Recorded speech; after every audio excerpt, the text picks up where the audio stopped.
कहानी की शुरुआत में हमें एक सुनसान रेगिस्तान में जाती हुई ट्रेन दिखाई देती है, जिसमें कि वर्जिन नाम का एक शख्स बैठा हुआ है।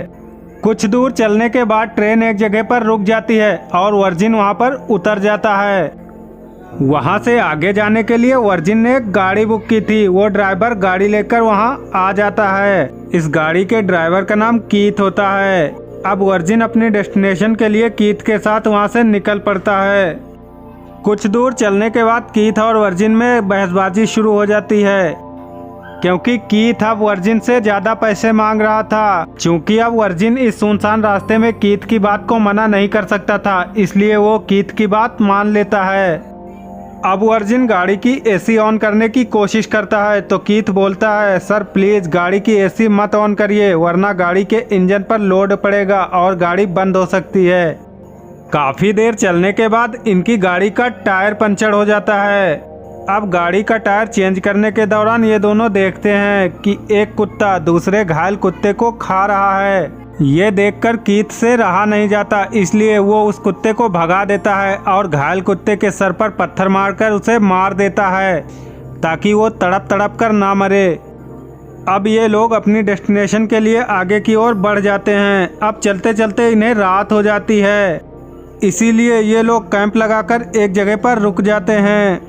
अब कीथ वर्जिन से पूछता है, सर आप कंपाउंड क्यों जाना चाहते हो, जबकि वहाँ लोग ना के बराबर जाते हैं। जिस पर वर्जिन बताता है, मैंने वहाँ की एक जॉब एडवर्टाइजमेंट देखी थी, इसीलिए मैं वहाँ पर जॉब तलाश करने के लिए जा रहा हूँ। अब अगली सुबह दोबारा से ये दोनों कंपाउंड के लिए निकल पड़ते हैं, जहाँ इस बार कीथ सो रहा था और वर्जिन गाड़ी चला रहा था।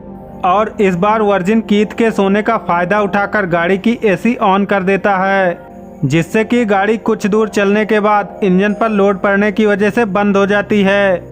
अब जब कीथ की नींद खुलती है तो वो समझ गया था कि वर्जिन ने गाड़ी की एसी ऑन की है, जिस वजह से गाड़ी पर लोड पड़ा और गाड़ी का इंजन बैठ गया। वर्जिन की इस हरकत के लिए कीथ वर्जिन पर बहुत चिल्लाता है।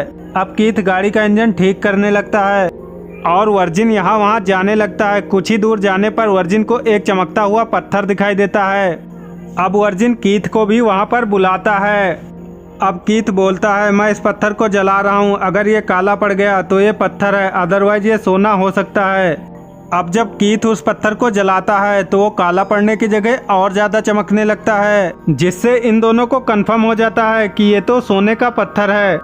अब सोने का इतना बड़ा पत्थर देखकर ये दोनों बहुत खुश हो जाते हैं। अब ये दोनों उस पत्थर को वहां से निकालने के लिए उसके आसपास गड्ढा खोदने लगते हैं, पर इन दोनों से ये पत्थर नहीं निकलता। अब ये दोनों उस पत्थर को रस्सी से अपने गाड़ी से बांधकर उसे खींचने की कोशिश करते हैं, लेकिन रस्सी टूट जाती है। अब ये सब करते हुए इन्हें रात हो जाती है, इसलिए ये दोनों लकड़ी इकट्ठा करके उन्हें जलाकर एक जगह पर बैठ जाते हैं।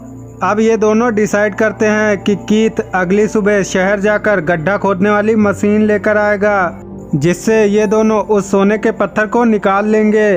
अब अगली सुबह कीथ वर्जिन को कुछ ज़रूरत का सामान देकर वहां से गाड़ी लेकर निकल जाता है। अब रात को जब वर्जिन अकेला होता है और खाना बना रहा होता है तो उसे आसपास से कुछ जंगली कुत्तों की आवाज़ें सुनाई देती हैं, जिन्हें सुनकर वो बहुत ज़्यादा डरने लगता है। लेकिन जैसे तैसे वो खाना खाकर सो जाता है और अगली सुबह जब सोकर उठता है तो सीधा फ्रेश होने के लिए भागता है। अब पोटी करने के दौरान उसके सैटेलाइट फ़ोन पर एक कॉल आता है, जो कि उसे कीथ ने दिया था। इसीलिए वो पोटी बीच में ही छोड़कर फ़ोन की तरफ भागता है, लेकिन जब तक वो फ़ोन के पास पहुंचता है बदकिस्मती से फ़ोन कट हो जाता है। अब वो एक जगह पर बैठा बैठा काफ़ी परेशान हो चुका था, इसीलिए वो अपना बुरिया बिस्तर लेकर एक जगह से दूसरी जगह पर टहलने लगता है। अब एक ऊंची जगह पर पहुंचकर उसे एक टूटा हुआ एरोप्लेन दिखाई देता है। अब वो सोचता है कि ये जगह उसके रहने के लिए सेफ है, लेकिन उसे सोने की रखवाली भी करनी थी, इसीलिए वो एरोप्लेन से कुछ सामान लेकर उसी पत्थर के पास जाकर अपना टेंट बना लेता है। इतना सारा काम करने की वजह से वर्जिन काफी थक गया था, इसीलिए वो टेंट के अंदर जाकर सो जाता है। लेकिन थोड़ी ही देर में उसके चेहरे पर धूप पड़ने लगती है, जिससे कि उसकी आंख खुल जाती है। अब वो सोने के पत्थर के पास जाकर बैठ जाता है। तभी उसके दिमाग में एक आइडिया आता है कि मैं पत्थरों की हेल्प से सोने के कुछ टुकड़े को तोड़ सकता हूं, और वो ऐसा करने में कामयाब भी हो जाता है। लेकिन तभी वर्जिन के पास कीथ का फोन आता है और वो बताता है गाड़ी हीट होने की वजह से रास्ते में ही बंद पड़ गई थी, जिस वजह से तुम्हारे पास आने में मुझे कुछ दिन और लग जाएंगे। अब रात हो जाती है और वर्जिन फिर से आग जलाकर उसके पास बैठ जाता है। लेकिन आज की रात वो जंगली कुत्ते वर्जिन पर अटैक करने की कोशिश करते हैं, लेकिन आग की मसाल की वजह से वर्जिन उन कुत्तों से खुद को बचा लेता है। अब अगली सुबह वर्जिन जब उठकर पानी पी रहा होता है तो उसे अपनी तरफ एक जंगली सांप आता हुआ दिखाई देता है। अब वर्जिन उसे मारने की कोशिश करता है, लेकिन वो जंगली सांप बहुत तेज होता है, इसलिए वो निकल जाता है और उसे मारने के चक्कर में वर्जिन का बहुत सारा पानी नीचे गिर जाता है। अब वर्जिन को कोई इंसान अपनी तरफ आता हुआ दिखाई देता है, इसीलिए वो भागकर जाके उसी एरोप्लेन में छिप जाता है, लेकिन वो उसे एरोप्लेन में छुपता हुआ देख लेता है। इसीलिए वो वर्जिन के पास आकर बोलता है तुम बाहर निकलो, ये मेरे छुपने की जगह है, यहाँ मैं रहता हूँ। अब एरोप्लेन से बाहर निकलने के बाद वर्जिन को पता चलता है ये कोई आदमी नहीं बल्कि एक औरत है। अब वो औरत वर्जिन से बात करने की कोशिश करती है और उसे खाना पीना भी ऑफर करती है, पर वर्जिन उसके हाथ से कुछ नहीं लेता, ना तो उसकी बात का कोई रिस्पॉन्स करता है। लेकिन वो औरत चुप होने का नाम ही नहीं ले रही थी, वो वर्जिन से सवाल पर सवाल किए जा रही थी। इसीलिए वर्जिन परेशान होकर वहाँ से जाने लगता है, तो वो औरत भी वर्जिन के पीछे पीछे जाने लगती है। अब उसे अपने पीछे आता हुआ देखकर वर्जिन को गुस्सा आ जाता है। वो उससे चिल्लाकर बोलता है तू पागल है, तू यहाँ से जाती क्यों नहीं। अब उस औरत को गुस्सा आ जाता है और वो वर्जिन का कैंप तोड़ने लगती है और उससे बोलती है अब तू यहाँ से चला जा। अब वर्जिन को बहुत ज़्यादा गुस्सा आ जाता है, इसलिए वो जाने अनजाने उस औरत को मार देता है और फिर उसका बैग चेक करता है और उसमें से सारा इम्पोर्टेंट सामान निकाल लेता है और उसकी बॉडी को दूर ले जाकर जला देता है। अब अगली सुबह वर्जिन उठता है तो उसे कीथ का फ़ोन आता है, जहां कीथ उसे बताता है मशीन का वजन बहुत ज़्यादा होने की वजह से उसे आने में अभी 1-2 दिन और लग जाएंगे। अब वर्जिन फिर से आग जलाने के लिए लकड़ियां इकट्ठा करने लगता है, तभी उसे एक बहुत भयानक तूफान आता हुआ दिखाई देता है। वो जल्दी से अपने कैंप की तरफ भागता है, लेकिन उसके वहां पहुंचने से पहले ही उसका कैंप टूट फूट कर उड़ जाता है। अब उस तूफान से बचने के लिए वर्जिन यहाँ वहाँ भागता है, लेकिन उस तूफान में ना जाने कहां से एक लकड़ी आकर वर्जिन के पेट में घुस जाती है और वर्जिन वहीं पर गिर जाता है। फिर जब कई घंटों बाद वर्जिन की आंख खुलती है तो वो देखता है अब तूफान तो रुक चुका है, लेकिन उसके पेट में वो लकड़ी अभी भी घुसी हुई है और हल्की हल्की ब्लीडिंग भी हो रही है। लेकिन वो इन सबको नज़रअंदाज करके अपने कैंप को ढूंढने लगता है और उसे वो जगह मिल भी जाती है। अब वो लकड़ियों को इकट्ठा करके आग जलाता है, फिर बाद में जैसे तैसे करके अपने पेट में घुसी हुई लकड़ी को निकाल देता है और एक स्टील का टुकड़ा गर्म करके अपने जख्म पर लगा देता है ताकि ब्लीडिंग रुक जाए। लेकिन वर्जिन ने लगातार 2 दिन से ना तो कुछ खाया था ना ही पिया था, इसीलिए वो बेहोश होकर वहीं पर गिर जाता है।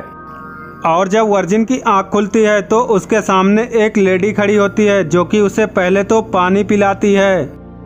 इस लेडी को देखकर वर्जिन हैरान हो जाता है, क्योंकि ये लेडी वही थी जिसे वर्जिन ने मार दिया था। इसके बाद वो लेडी भी वर्जिन से बात करने की कोशिश करती है, लेकिन वर्जिन उसकी बात का कुछ जवाब नहीं देता। लेकिन वर्जिन के चेहरे पर अलग तरह की सिकन देखकर वो लेडी पहचान लेती है कि ये कुछ न कुछ तो छिपा रहा है। अब वो लेडी वर्जिन से बोलती है मुझे तुमसे कुछ नहीं चाहिए, मैं तुमसे सिर्फ इतना जानना चाहती हूँ कि तुम कौन हो। लेकिन वर्जिन उसे साफ मना कर देता है। अब वो लेडी वहाँ से चली जाती है। इसके कुछ देर बाद वर्जिन देखता है कि उसे चारों तरफ से जंगली कुत्तों ने घेर लिया है। तभी वर्जिन के पास कीथ का फोन आता है और वो कीथ से रोते चिल्लाते हुए बोलता है तू जल्दी आ, कहाँ है भाई, इतने दिन हो गए और तू मशीन लेकर नहीं आ पाया, जल्दी आ, मेरी जान बचा, मुझे चारों तरफ से जंगली कुत्तों ने घेर लिया है। अब वो फोन काट देता है, पर तभी हम देखते हैं कीथ वहाँ से थोड़ी ही दूरी पर बैठकर वर्जिन से फोन पर बात कर रहा है और उससे बोल रहा है मैं जल्द ही तुम्हारे पास पहुँचने वाला हूँ। और इधर देखते ही देखते जंगली कुत्ते वर्जिन को नोच नोच कर खाने लगते हैं, जिससे कि तड़प तड़प कर वर्जिन की मौत हो जाती है। अब कीथ जब दूरबीन से देख लेता है कि वर्जिन की मौत हो चुकी है तो वो गाड़ी लेकर वहाँ पर पहुँच जाता है और वो उसकी लाश को देखता है, जिससे ये पता चलता है कि कीथ ने ये सब जानबूझकर किया था और वो उस सोने को अकेला ही पाना चाहता था। और उसी ने जानबूझकर वर्जिन को मरवाया है। इसके बाद वो खुदाई वाली मशीन को चालू करने के लिए पीछे जाता है, तभी उसकी छाती पर एक तीर आकर लगता है। अब वो देखने लगता है कि ये तीर आखिर किसने मारा है। तभी वो जमीन पर धड़ाम से गिर जाता है और उसकी मौत हो जाती है। अब हम उसी औरत को देखते हैं जो अपनी बहन को ढूंढते हुए वर्जिन के पास आई थी। उसी ने कीथ को वो तीर मारा था क्योंकि वर्जिन के बिहेवियर की वजह से उसे उस पर शक हो गया था, और उसके उसी शक की वजह से उसे उस सोने के पत्थर के बारे में भी पता चल गया। इसी वजह से उसने कीथ को भी मार दिया और यहीं पर यह फिल्म खत्म हो जाती है। दोस्तों, ये फिल्म आपको कैसी लगी कमेंट में ज़रूर बताना।